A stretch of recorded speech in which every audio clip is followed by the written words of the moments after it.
Okay, I only know you as Miss B, and my name is Samuel Lamb. I'm John Bryan. And Good to meet you. Good to meet you too. Good to meet you. I've known you since you were born. I've known you since like 10 minutes ago. That's right. And I'm sure we'll stay friends the rest of our lives. Oh, please. Please don't. No, My, my name is B. Rouse. Okay. And B. Rouse. do you want to go ahead and ask a question? Okay. What do you think about this project? The 7th grade history scavenger hunt.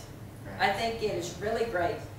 First of all, we live in a time where people move around a lot. You were born here. How long have you lived here? All my life. All your life? That's great. Oh, I was born in Conroe, but Well, that's still close. A lot of people move here from all over, and they move into this town, and they feel like it's just especially kids, not interested in history, and they just look at this as a little two-horse town because we have 2 traffic lights, and they don't really appreciate it. They don't understand. And back when I grew up in Houston, and my family lived there from 1942 to 70-something, and my grandparents lived there. But a lot of people, nowadays, we live in such a transient society, people get transferred, they move to towns like this. They don't learn much about it. That's one of the things that I think this project does. It teaches students that they live in a town with really great Texas history. And they get to meet people like y'all, and like your parents who went to school here. And it makes them appreciate the history that is this town.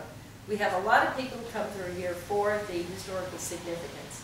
We have a historical district now, historic district, so that we will be forced, the people that own the buildings in that area will be forced to keep it with the same architecture that it is, so that we don't lose the flavor of the town.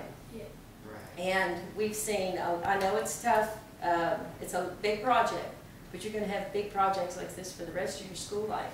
Yeah. And Sure. when you're working, you're going to have big projects. You have to first figure out what the answers to the riddles are and schedule a day where you can go to the specific ones that you plan to minimize the time. And you can get a lot more done. I think it's a great opportunity for parents and kids to do a project together. But it is important that the kids do as much as possible. I like the way you're dressed. Thank you. Pretty cool. Yes, someone provided it for us. Right. So anyway, I think it's a really good thing for the town. Now, when my sister moved here in 1963, people here had been here, they were descendants of people who came in the 1820s, 30s, 40s, 50s. So they were concerned about people moving into town. And they, some still are. But what this project has done is, since you have to interview someone who's been here a long time, they've learned to appreciate you. We've seen people move into this town. We have 3 families who moved in here from Wisconsin, and they improved the town. They, like the people we bought our property from, they moved the old schoolhouse over there, and they appreciated the history of it. And now it's there, and I hope it'll be there forever. Hopefully. But the people in town have learned to appreciate the new people moving into town, and vice versa. Okay. I was going to ask you, do you have any descendants from here? I don't. Wish I did. That'd be cool. Yes, it would. But I have really learned, I've met so many of the people who are descendants of the families that founded this town. Bob and Shirley Peel are good friends of ours. The Cece Martin, I loved her. She was a really neat lady. I know her niece. Right across the street, Pecan Hill, Emily Jones. She is a Simonton. She's kin to the Peels and the Davises. And it's neat to get to know those people. And I really love Betty McKenzie, she's a descendant of the Weissingers and the Davises. She recently passed away. She was an incredible woman who was stricken with polio when she was 16 years old. But she always had an incredible outlook on life.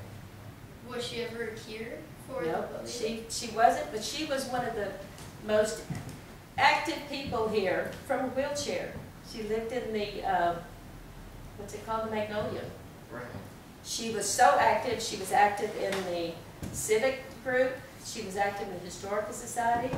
And they would have domino and card parties at her house. So she knows And a lot about. She did, yes.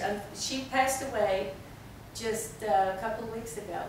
And she was like 72 years old, and it's unusual for someone who has been paraplegic for that long to have lived that long. And I think part of it was her outlook on life. She was really a neat lady. So was Miss Anna, who was her aunt, who passed away just a few hours short of her 100th birthday, I think it was. She kept saying, I don't want to live to be 100, but she didn't.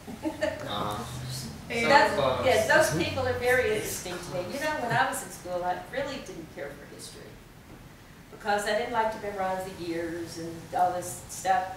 But I've really gotten to where I appreciate it. I love movies that are based on history. Do you like that? Yes. It really makes it real. And I like to read books based on history. But Montgomery has taught me to appreciate history more. So how long have you been here? How are you involved in the history Okay. of the town? Well, We- let them ask. Okay. So, how much has Montgomery changed since you first came here? Oh, well, I tell you what, when my sister moved up here, she lived in a little house on Pine Lake. And that was like 63. That was 10 years before they built the dam, 10 years before Lake Conroe. And we used to come up here. I loved it. It was really country. 105 was just 2 lanes. 149 was very rural. This town here there was a small store. She had a beauty shop. There was an antique auction house. Well, it's not like that now with just 2 lanes. That's right. On 105, big change. And we used to have our Christmas parties over here at the community center. We have a big family. And I still love that building because we got a lot of memories there. Yeah, I've had a couple birthday parties there. Really? So, That's right. I remember Yeah. I think it was your 7th, was it? I 6th or think 7th? 6th or 7th, yeah. We've got a picture of that. Oh, you do? We did a shootout over there at the community center. We loved that. It was neat. But that's when I first came here. And then my sister, she had one of the beauty shops here. And then later in 1989, we bought her lake house from her. And we'd come up here every weekend from Houston because it was just an hour away. We fell in love with it. And then our son, Nathan, he was in junior high over in Spring Branch, Houston, and we really didn't care about the education he was getting. So we moved up here. We moved into that lake house in 93. So that we've lived up here since 93. And then we built a house in 94 at Del Lago. I just love it. And it was about that time that the Business Association got started here. Don Bennett, who owned the steakhouse, they decided to have a Montgomery Old West Festival. And he roped me into helping with it. That's how it all got started. And I loved it. We had such a good time. The last time we had it for 7 years. The last time we had it was the biggest flood in Houston history. And we still have some Western things that we do, and I really like that aspect of Montgomery. And you said you did a shootout. Did you have like certain characters in there that were from past? We do not in our skits that we do. However, I worked on a movie that's based on a shootout that happened here. What movie is it? It's called Montgomery's Last Raid. Are you familiar with that? I've heard about it. Yeah. Not at all. Not at all. It happened right down here on what is now 149, or it might have been on McGowan, because actually McGowan was the main drag through here, as you probably have already learned. But what was happening was these bad guys were coming through town and they'd rob the stores, and they'd hide out in the woods in an area which is now Walden. And they were able to do that because Billy McGrew was the county clerk, the city clerk. He was the county clerk, I think. And his nephew was in the gang. So he was kind of protecting them. And then after a while, it's just like a Western movie. After a while, the townspeople said, look, if they're not going to take care of us, we will. So they all took guns to the shop every day. And the guys showed up, started shooting up the town, and trying to steal their money, so they all came out with guns a-blaring. They killed 2 of them here in town, and you remember what happened to the other 2?